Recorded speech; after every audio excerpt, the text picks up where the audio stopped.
So welcome, we say in the German. Hello, hello, moin, moin. Moin, moin, we Moin, actually moin. say in the German. Well, North Germany, not South Germany. Are you from North? No, I'm Where are you from? Actually, near the Lake of Constance. Singen? You know that? It's near the Swiss border.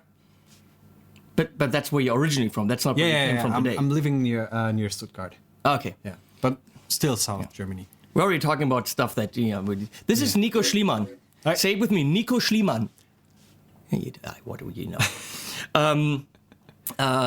Some of you may know him from his escapades on the Facebook and the YouTube, where he makes people weep because he can play, which is kind of sad. Come on. As you might have seen in the jam track that I might have had to put in front of this video. I don't actually know where I'm putting it, but now probably I'm putting it in front of this. Maybe, Because Might I be good just said so, yeah. So where I looked really kind of sad, because it's not just what you play, but also the tone. I had to actually make myself quite a bit louder to be audible. It could be that the amp when you set up, that you were just coming through more in the mids. I think my sound was more harsh, but it could also be just the way you play. I don't know. Generally, I go for sounds like that have a lot of mids because that's where the guitar is the most present. It's when you cut the mids, you get lost. Yeah. Biggest mistake ever. I was playing the Pinnacle Deluxe version 2, and I actually put the mids in quite a bit. And I was going through the Pinnacle, the one-player tape echo, and then the Joyo clones, and I had it on an Atomic. I had it on an AC type amp, so it should have had mids. But you were going through the Mesa Mark 525, Mark 525, and on clean, and then the pedalboard, which you see here, this one, and then back to us. Yeah. So you have questions for Nico. If you don't know who Nico is, you'll find out. I don't want to say you're an idiot. That's wrong, because YouTube me. If you're American or British or anyone who doesn't speak the German, because he plays for the German band Glasperlenspiel. And I'm sorry to say this, but every single time I hear that, it sounds sexual to me. Is that wrong? Why does it sound sexual? It sounds like a sex toy. Glasperlenspiel. Glasperlenspiel. I'm sorry, it sounds like something that some woman puts in her hoo-hoo to have a lot of fun. I don't know why I'm picturing this. I don't know why. I never thought about it that way, but I give it a try. Glasperlenspiel. It sounds like some kind of high-end glass sex toy. What is it? What is a Glasperlenspiel? I don't know. Actually, I play for them. What do I know? Actually, it's a book by Hermann Hesse. Okay. Glasperlenspiel. Honestly, I have never read it. Which you haven't read, of course. I'm just a how do you say, a paid musician? I'm just a touring musician. I'm not part of the band itself. It's just like Daniel and Kara, the singer and the keyboard player. And we're the touring band. So, but you played on the album. I played on the last album, yeah. But you're not involved in any of the songwriting. Not yet. Okay. Not yet. And the question is always, where does arranging begin and songwriting end? Because what you do when you pick up the guitar, they don't say play that note. No. So you're doing your part. No, I was just coming to the studio and I was just bringing my input to this. But that's like really arranging, because that's arranging. Okay. The songs were already finished, and we had to do the recordings in 2 parts. We had the bass player and the drummer come in, and they did their stuff together, and I was there I think the week later for 3 days in Berlin, where we recorded all the stuff, and we had like rough demos just to listen to, where all the rough arrangements were already finished. And then it just went on which parts to play and what to play where. And for a guitar player, if you change your voicing or something, that's obviously arranging. For a bass player, one could argue, if a bass player comes in and says, "Hey, what about in this verse? We're actually going to do a bass pedal. Yeah, we're going to do everything over C or something." Yeah, then that becomes such a strong part of the song. But that can happen with everything. Just think of Billie Jean, the drum groove at the beginning, which is like, Jack. Is it what makes a song? It is part of it. But it's not song. It's not songwriting as such, but sometimes songwriting and arranging is a very thin line. Yeah, sure. My arranging teacher, Donnie Nolan, amazing arranger. He arranged a song for, I think, the trumpet player from someone, I don't know, a big guy. Okay, Johnny was an amazing arranger. And he was super proud. It was like one of the high points in his career. It was on Broadway or whatever, and he was the arranger. Yeah. Which means you need to know a shitload to arrange for like full orchestra and everything. Yes, okay, I say that as a trained arranger. Of course, you have to know a shit. You have to be an amazing person to do that. But he told his mom, and his mom was like, so you wrote the song? He's like, no, Mom, I arranged it. And she's like, oh. That's the life of an arranger. Yeah, that's the life of an arranger. You don't get credit. Nope, you don't get credit. No one really knows what we do. Yeah. It's and if you say producer, you're like, oh yeah, you're a producer. Oh yeah. But producing isn't writing as well. Many times, or it wasn't back then. Today it's just like you're all in one. Producing can be producer, arranging, songwriter, and arranger. A sound sculptor. Yeah, sound designer. Yeah. If I'm telling some guy, no, you need delay on that, well, I've produced. So the lines blur sometimes, and that's where shit can happen in the studio, and where lawyers come in and people say, yeah, but I wrote that. Yeah, but the thing is today, as I said, you're just a one-trick pony, and another one-trick pony. You have to do all in one person. Yeah. I mean, you have to have your studio. You have to be able to produce and mix stuff. You have to be able to record the stuff. There's no thing like a producer, executive producer, and engineers, and you don't. Actually, have now that anymore. you're saying you have to be all in one, you have to have your studio. I'm gonna do a little bit of a service to a very, very good friend of ours, because we have to talk about it. You record at home, you get gigs where you get told, okay, well, play on this, and you need to be able to provide what a studio could do, but with a reduced setup. Yeah, sure. How much has the Torpedo from Two Notes helped you to do that? Oh, a lot. I think the Torpedo is... You're welcome, Guillaume. Yeah, you're very welcome. And by the way, I'm not sponsored by them. I bought this thing. I really bought that thing. It's amazing. It's amazing. And the thing is, for me, it's the only way I can record my amps at home, because I live in a rent apartment. Okay. So we have like neighbors, and it's the only way I can actually use my tube amps at home and go full volume without disturbing anyone, because it eliminates the speaker and the microphone setup, and I don't have to have a good room to record. Which is awesome. I could do all that here. I have the mics. I could put an amp in here. I have 7 ISO cabs in the basement. My basement is a full guitar recording, but heaven. It's faster. It's way faster. Actually, for me, it's not. Because for me to record, let's say my Fender cab, all I have to do is this. Okay, but you have... And now my Fender cab is ready. Yeah, but you did the work before and yes. Placed all the mics and have it all set up. Yeah, it's all set up. I can go to any of the cabs down there. But the point is, the result is going to be exactly the same with the Torpedo or the Fender cab. Exactly. And if I want to change my output level or whatever on the Torpedo, I just go heap and... Yeah. So it is... It's a huge gain chamber. Yes, it's killer. It's really a great setup, because I saw you playing with that and you did some cool videos where you combined impulse responses and whatever. Yeah, sure. I always just go to preset number 1 and I'm done. That's what I do. That's a good way to start. Yeah, but I never get further than that. I use preset number 1 and it's killer. And when I try to use another preset, people were bitching that it doesn't sound good, and it's too harsh, and it's too detailed. So I'm going to stick to that, because it opened a whole can of worms. I have to say, I do have some impulse responses loaded into my Torpedo. Some I collected. But if I had to use the inbuilt sounds of the Two Notes stuff, I would go for that preset too. It's the best sounding. It's round, it's warm. Yeah. If you go for clean sounds, you might go for a Fender cab, something like that. Yeah. But it's a I think for people that have to record at home and have to provide studio quality stuff, they're asking $900 for it, or the studio is $1,600. But if you compare it to a room or an ISO cab, a microphone and a cabinet, in a really good studio, you get 3 hours. You get 3 hours of studio time. Yeah. Maybe. Yeah, maybe. And then if you have a guy that can mic a guitar cabinet, you're obviously fucked. Yeah, it's really just a great setup. Okay, let's go into. You guys wanted to know some things. Yeah, so Nico has prepared. I collected some questions on Facebook and YouTube, and we had a lot of them. Let's go for the gear stuff first. Okay, that's what we all talk about and what we love. What's on my pedal board and why? Yeah, well, you can see what's on his pedalboard. Yeah, That's why we have the pedalboard cam. But especially I like the part why.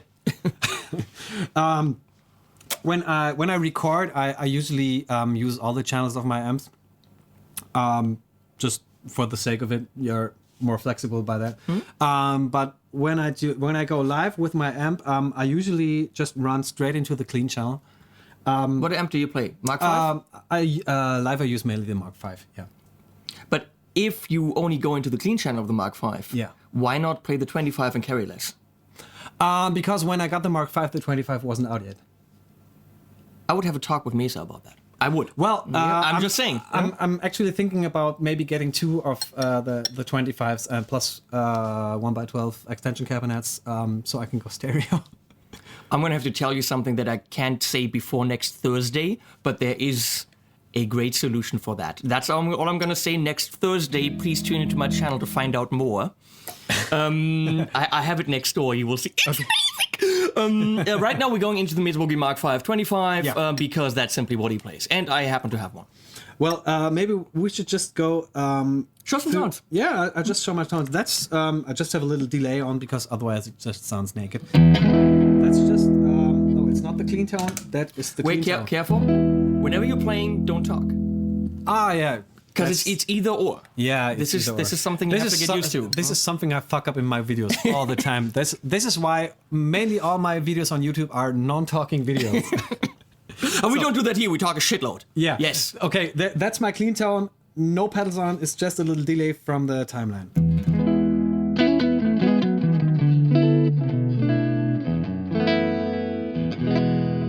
And I have the amp set to the clean. It has like 3 modes. It's clean, fat, and I think tweet or crunch. Crunch. It's crunch on the 25. And I have it set to fat. Okay. That's what that's good. That's the best one. So what I usually have on my clean sounds is a compressor. That's the Cali 76, which is a remake of the 1176 by Uray. Yeah. And, or Universal Audio nowadays. Universal Audio, yeah.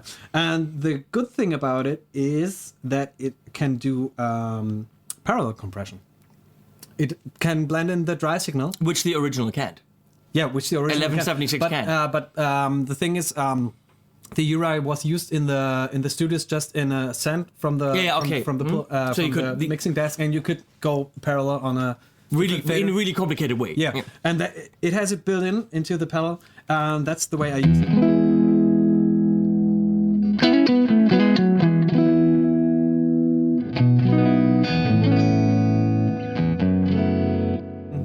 And I'm talking about range. Yeah, let's do it again. The thing is, it's not overly compressed. I do have the dry signal coming through, and you can hear it's compressed, but it just leaves the transients of the attack there. Yeah. I just did a review for the Wampler Mini Ego Comp. It has the blend, too. Yeah, and that's awesome. And you can switch that attack to keep the attack going. And once you do that, you're all of a sudden, okay, I always want this on. Yes, it's the always on pedal. It's on my clean sound. It's the always on pedal. And just let us hear it.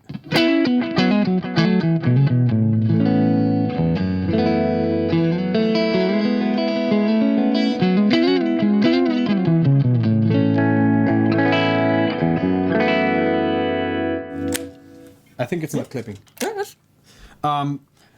And I use the compressor for my clean sound because when I'm switching guitars, it's like different guitars have different output levels, just to keep that more even, and not to overly compress it. That's the way I go for my clean tones. The RC booster is just my lead booster. This is just what I kick on when I want some extra volume. This is right at the end of the chain. That's without it. That's with it. It's a bit louder. It's very subtle. Yeah, it's just a clean boost. And one good thing about it is that I can EQ it. I just take a little bit of bass out. So when I have my solo tones, it's not too muddy on the bottom. That's the way I go about it. But I just leave it off for now. Normally I run my setup like this. I have it now bridged. You can see it here. I use the 4-cable method when I go with my amp, and I'm using the effects loop for the delay and the boost. just not to kick the front end too hard, and keep the levels for the front end even. Good. That's just the thing. That's why I have my. Where do you RC. have the decimator? Why? No, where? Where? You know how the G string works? It's got two. It's got the loop. Yeah, it's got the loop loop. thing. Just let me try to not get it wrong. I think the first thing I go to is my wah pedal. Then comes the tuner. Out of the tuner, I go straight into the input of the decimator, and this is like it works like a sidechain. So it takes the direct guitar signal just to open and close the gate.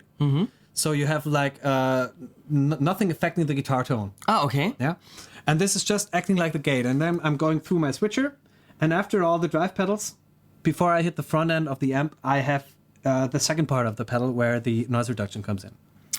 That's how that works. Yeah. Okay, that's So- killer. This is my high gain lead sound. If I take this off, Oh, okay. it's like this. Yeah. So volume all the way down.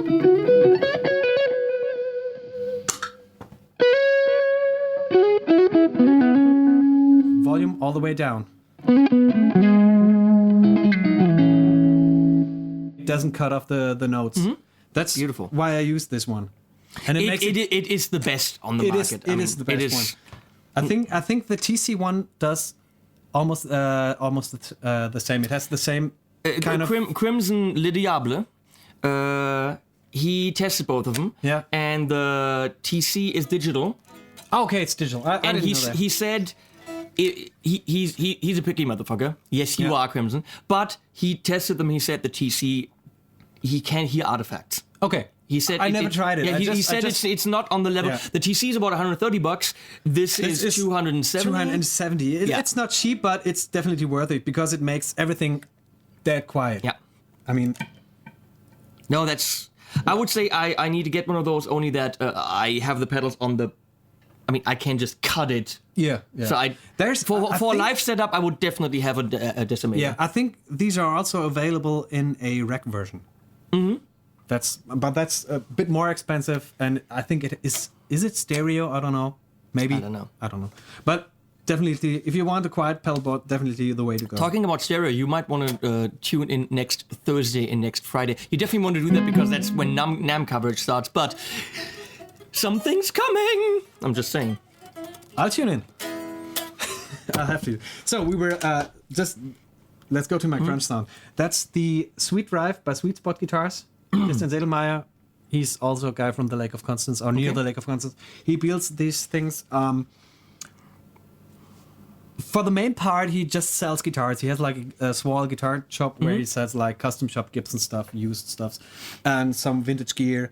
And the reason he built this pedal is because he has like this 59 Tremolux Fender vintage amp, Oh, okay. which sounds awesome. I heard it. Awesome. But as you can imagine, it's clean. And if you want it to distort, it's freaking loud. Okay. Yeah. And he had a collection of dirt pedals or drive pedals, and he was never happy with the sound. So that is what he came up just. And the concept was to make it sound like his Fender thing. Okay. Yeah. That's, he wanted his Like Fender the thing- amp just the amp driving. plus Okay. Just with less volume. And that's how it sounds.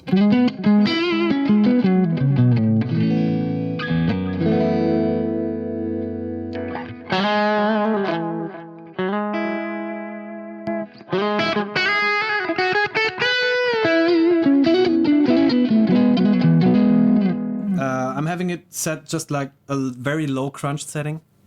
It has more gain. A little bit more.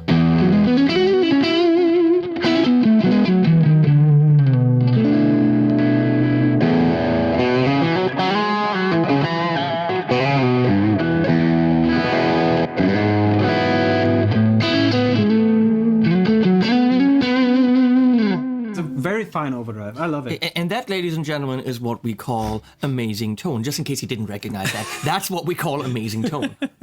And don't think you can buy that pedal and then you have that. You're gonna have to buy his fingers as well. But they're a lot, not for sale. Yeah, I have to admit. I have to. And then you have two brownies on there. I have two brownies. Yeah, I originally had one brownie and the JHS AT.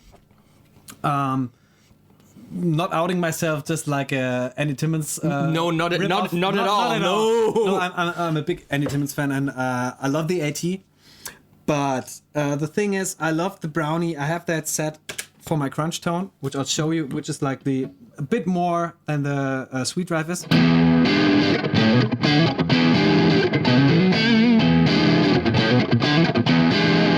Which is a mid-gain thing. Mm-hmm. You can do the AC/DC stuff.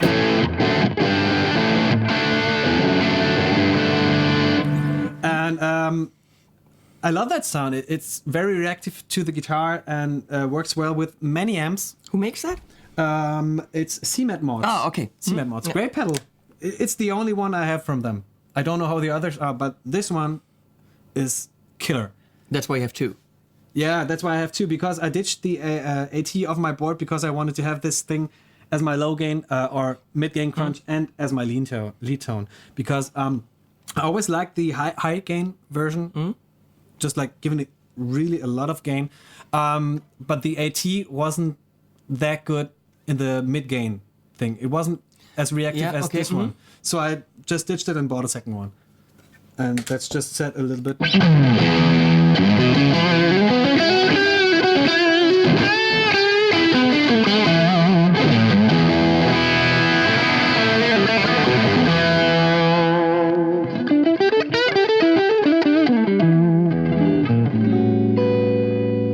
That's just the pedal. Very, very, very cool. That's a cool pedal. And the way or why I go like this is because if I have to go anywhere and have rental backline and stuff, you never know which amps you get, but you can make sure you get a good clean tone out of a JCM 900, JCM whatever, JCM 2000, or a Fender Blues DeVille, Blues Deluxe, or whatever, and just put that in front and you have everything at your fingertips. Yeah, if I was traveling around without an amp, I would want to know that my board can give me everything that. That's exactly the point.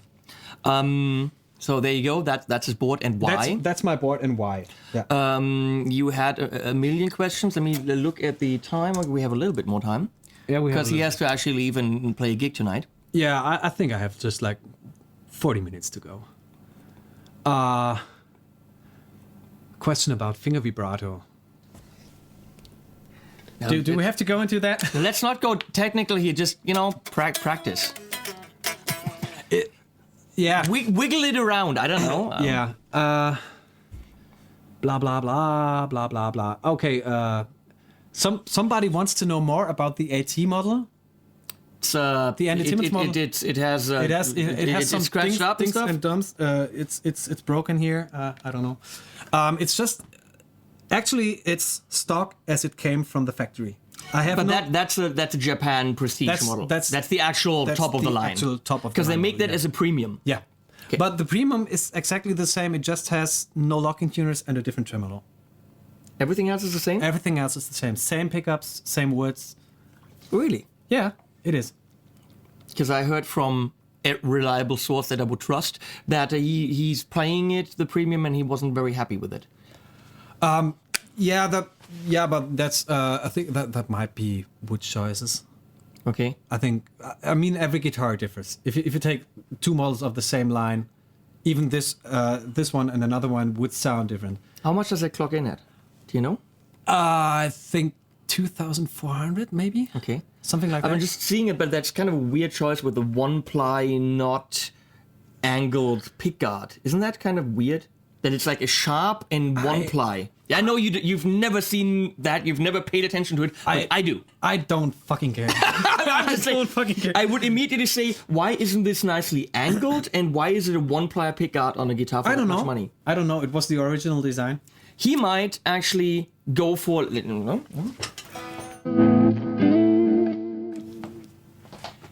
Maybe Andy wanted something very, very vintage, because the older the guitars are, this is modeled after a very old Strat. That's how they looked in the beginning. Okay. The 2-ply, 3-ply, and the angling, that all came later.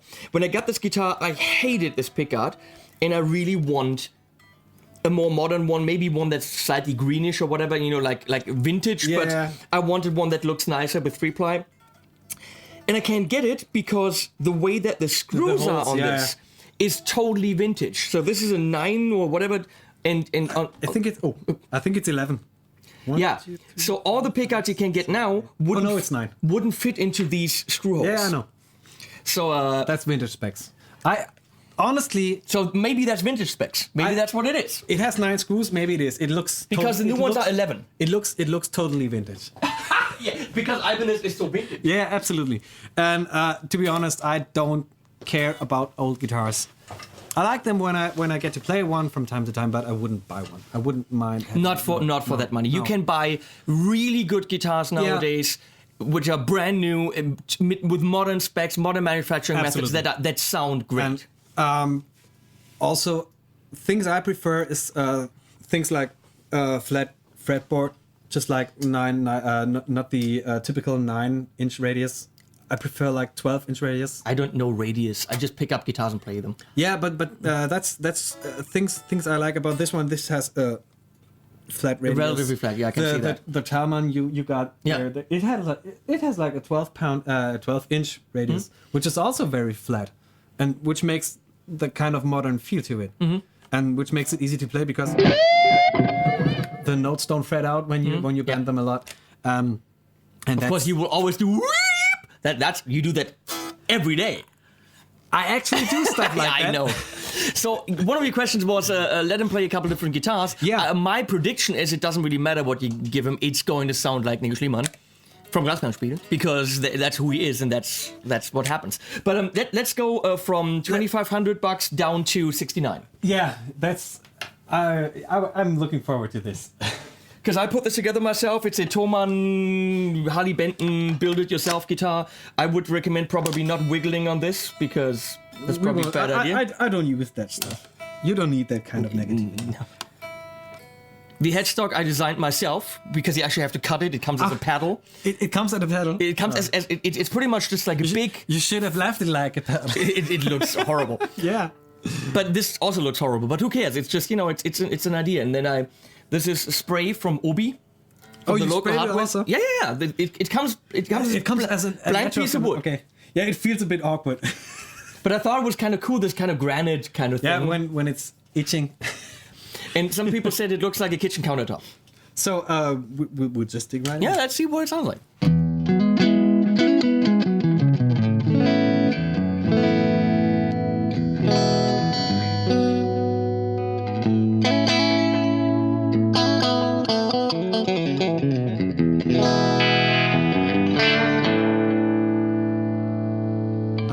The electronics suck balls, and in the back it is very spiky. That's when you have a S-type guitar.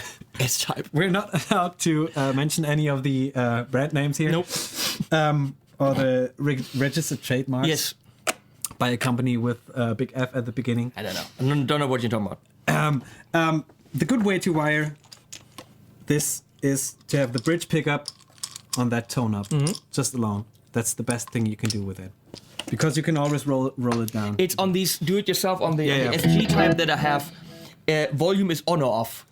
Yeah. There's the electronics suck balls. Not necessarily the pickups, but it's $69, and the funny thing is, I think it sounds like an S-type. Yeah. I mean, what you get is let's try the crunch sound. Yeah.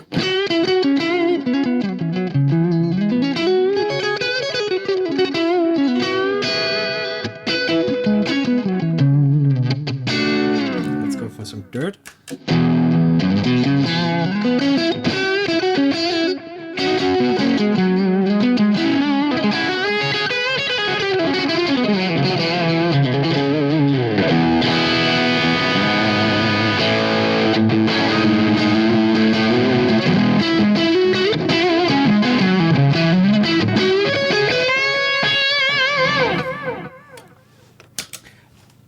Honestly, I don't like the pickups.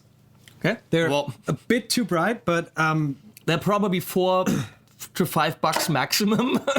All of them, but all of them together. If you were like a beginner, way to go. When I started playing guitar, and my first guitar, which was an Ibanez, cost me $200-300 back then, it wasn't that.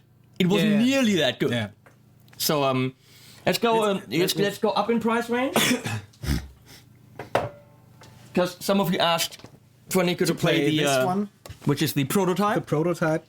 They're coming, by the way, probably late February. I'm gonna let you know soon enough so you can put in your orders for the limited edition 42. There's only going to be 42.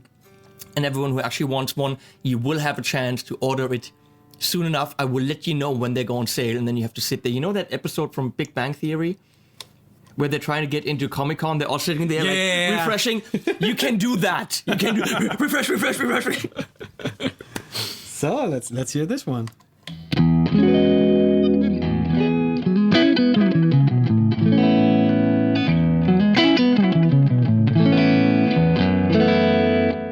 P9 is far underrated pickups.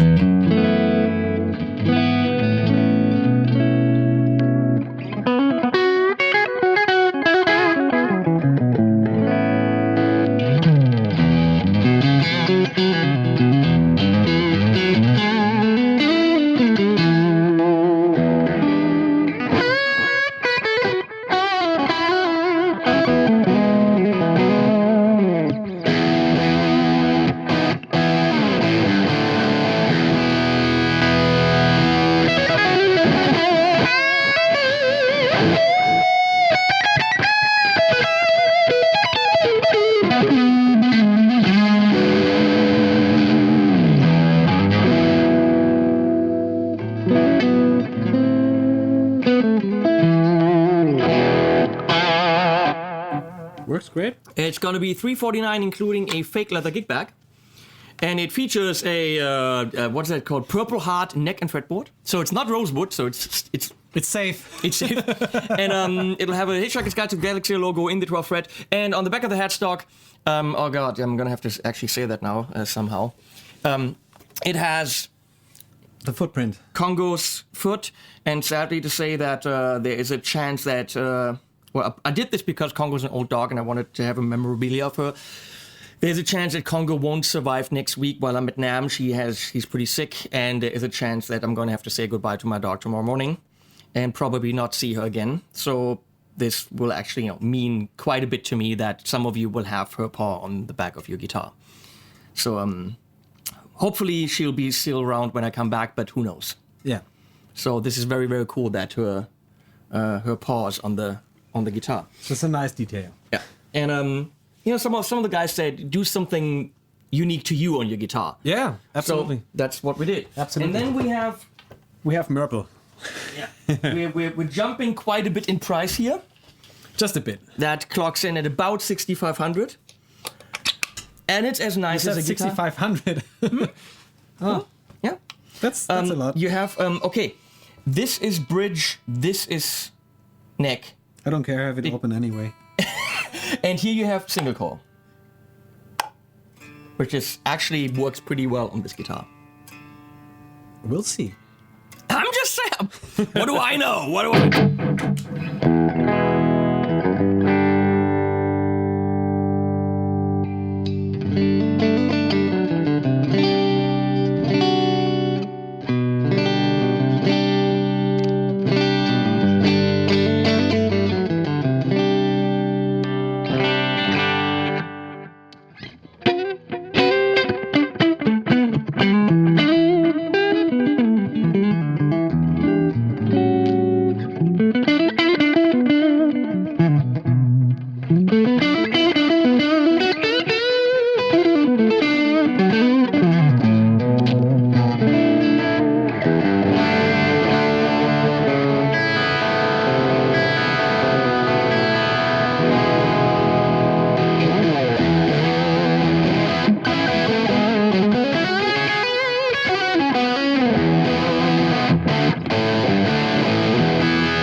Nice. That's a good one. And it's purple. It's a manly purple. It's a manly purple, yeah. That's why it's a beautiful purple. Yeah, I like it. It's a neato guitar. Yeah, it is. Lovely build. It's the little details.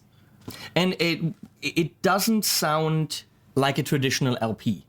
No, All these frameless guitars, they sound like, guess what? A frameless guitar. Yeah. That very sparky attack and that high end is unique. They all have it. It's different, yeah. It's a mahogany-ish type of sound, very clearly. Yeah.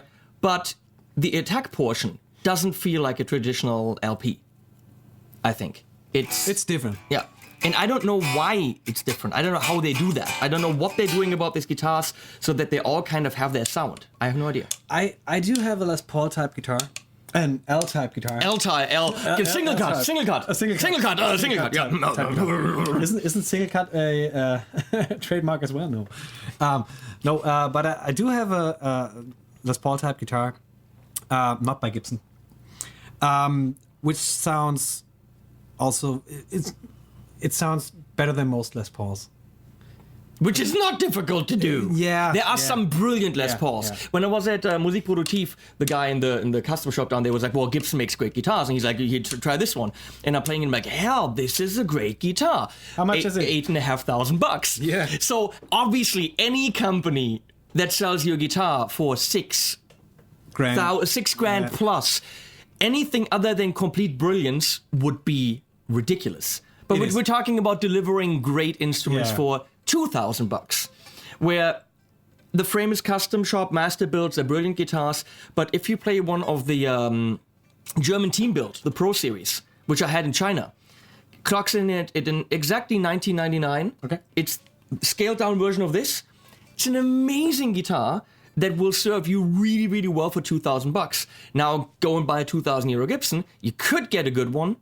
You could. But it's not guaranteed. And I guarantee you, any frame is off the shelf, any PRS in the lower price range off the shelf, there will be good guitars that serve you. That's my only gripe with Gibson. Obviously, if I buy a custom shop relic, something mega super, I don't know, who knows what, for $8,500, anything less than brilliance is not going to work. But honestly, I've played custom shop guitars from the two big ones, F and G. I've played ones that weren't good. Actually, I really had some in my hands, which I thought it's just a lot of hype. Yeah. With the brands, and people pay for the brand. People pay for the brand. I mean, we guitar players, we have like one problem. That's Fender, Gibson, Vox, Marshall. We have some very old problems. And some of these companies simply they're resting on their name. They're resting on the history, and they're not putting in a lot of effort. That said, I had some Vox products here. Some of them brilliant, some of them not so brilliant. The head, the AC30 head, is great. It gives you an AC30, and that with some pedals, the lead sounds are. It's a great amp, which right now for some reason isn't $1,000 anymore. It's $806. Really? For the AC30 head, and you can buy some history there, and it's a great amp. Yeah. So, but it has been a great amp for 40 years. There's really nothing you can fuck up. You just keep building what people like. I mean, Marshall pulled it off to make a JCM 800, which is a killer amp, but people only want the old ones. Because if you're really a JCM 800 fan, mine's from the 80s when they were still good, and Phil X is like, mine still has these and these transformer resistors, I don't know, things. Yeah. So they don't want the new JCM 800 because they know Marshall doesn't live up to their name anymore, and that's kind of sad. Have you ever tried an old AC30? No. I actually have an old 70s twin over there. Oh. Which... Is it the monster with like the 120 watts, the blackface one? Or no, I think it's 80. You can barely lift that thing, but it's hand wired point to point. It's from the 70s. It needs some servicing. I need to find a good technician to work on it. But oh my god, that's a killer amp. I mean, back then everyone did what now is considered boutique. Back then everyone was hand wired and was super. But the question is hand wired better? No, because they had like no PCBs back then. So what would they do? They would have to hand wire it. Peter Dietzel told me that he tried. He just made. He made the test hand wired versus his PCB, and it's just how good do you make the PCB? It's always about how good do you make your product, and then people just like, it's hand wired. It's someone actually sitting there building it. Well, when it's a PCB, someone's actually also sitting there putting stuff on the PCB. these are things we could talk about for about a month. Absolutely. I have a feeling that Nico needs to come back. Yeah, I would gladly do so. I have yeah. a feeling that Yeah. that needs to happen because we need to. I need to kick him out of here, otherwise his band is going to kill me. Nah. No? I think how long is the drive? Half an hour. Half an hour. It's okay when I'm there, just like 3:30. Okay, good. That's fine. So we have some more talk. Blah blah blah. Kemper. No, we won't go into that. No, we're not talking about the Kemper. Sorry, guys. Somebody's asking why I have the 335 type, which is the AS153 from Ibanez on stage.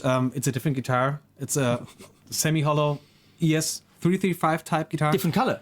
It's a different color. Well, there you go. Yeah. Why do I use different guitars? Because they sound different. I do have one guitar that is tuned to drop D for a drop D song, and that's the Artist, and that has ceramic pickups in it, and it's SG Les Paul type rip-off, mahogany maple top, ebony fretboard. So it's more like a custom thing. Oh, that looks good. And I use that because it sounds heavier than this guitar, and I use it for. Now I can see you. Yeah, that's good. Wait. It's just different guitars for different sounds. That's how you go about it in the studio. What else would be the answer to that question? Yeah, I don't want to call any question a stupid question. No. But isn't that kind of a stupid question? Why do you play different guitars? No, there are no stupid questions. No, just stupid no. answers. Well, then my answer was stupid. The thing is, it's as easy as that. It's just I use that guitar on 3 or 4 songs because I require different clean sounds. I need clean sounds that are not the single coil type sounds, but more like the in-between sound between bridge and neck pickup on a guitar with 2 humbuckers. Yeah, a semi-hollow will sound more open while still being much richer in sound. It has a lot more. The funny part is it has way less output than this one, but it's Really? but it's louder in the clean because. Yeah, a semi-hollow will just sound a lot. I don't want to say fatter, but It does sound fatter. This is an S-type. a very modern S-type. No, this is an Ibanez type guitar. You can see it. This is It's an Ibanez type. and this An I-type. an I-type, yeah. Ibanez. So that's the 335 question. Ibercaster. Talk about the sound and of a Kemper and blah blah blah blah blah. Or people ask why or how I use the Kemper Live. The only thing I go about the Kemper Live is because I have all in one box. Convenience. It's straight convenience. It's just I don't have no amps that can break. I don't have no pedal board and patch cables that can break. It's one box. It's one cable out to the pedal board. It's just there's no signal going through my pedal board. Well, actually, it is. My wireless is coming from the pedal board, but But you don't have a patch cable that can wreck your show. No. But do you have a second camper? No. So what It if? never failed on me. I've used this thing since 2 years.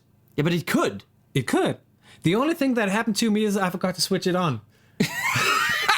Okay, well, the camper can't help you there if you don't turn it on. Let me tell the story. We were supporting Helene Fischer on this stadium tour last year, and we played in Munich. I think it was Vienna or Munich, and it was in the middle of the summer. I think it was June or July, and it was freaking hot. We had soundcheck, and the sun was shining on the stage, and before the show, I just turned after the soundcheck, I turned my camper off just. It's a good idea, yeah. To keep it as cool as possible on that sunny day. And the thing is, if you have a lot of profiles loaded onto your camper, this thing needs about a minute to start. And the thing is, the intro is running. We're running on stage. I'm at my place. I'm looking at my footboard, and the display is dark. I turn around, and the camper is off, and I go like, "Fuck." But you know what? Just like a tube amp, you can't turn it on and your sound is there. It does. A tube amp also needs 30 seconds or a minute to be. But so it's the same thing. It was just my fault. It was just I was there for the first verse. I missed the intro. Yeah, but I mean, isn't that? Wouldn't it be dangerous with how much responsibility sits on your shoulders as a guitar player, having a sound ready when and only having one? Because I mean, it is a piece of digital machinery. It's a computer, so something can happen. Do you carry around a second amp? Oh, shut up. That's the same thing. Yeah, I had. you're right. I'm doing gigs since I'm. Actually, no. Wait a second. No, I don't, because I don't play the level of gigs you do. Yeah. But the people that play the level of gigs you do, usually have a complete backup system. No, I don't. I had to cancel one gig in all of my gigs I ever played. One gig because of a technical failure. And that thing was, I had my old Soldano back then, the SL60, and I had a bottle of beer on top of it, and I knocked it off. It fell on the back of the amp. And the only thing that happened, I had my technician check the amp afterwards, the day after. It was just like a cover gig with the Soulman, and I missed like half the gig because of that. He said, it's all fine, nothing happened to the amp. It just fell on the jack where the speaker cable was plugged in, and knocked the contact off. And he just had to solder it back, and it worked fine. That was it? Okay. Nothing ever happened. But when I see these racks of people playing Axe FX, or They all have two. you always see the whole setup being being doubled. An A and a B set, yeah. Yeah. But I really thought about that.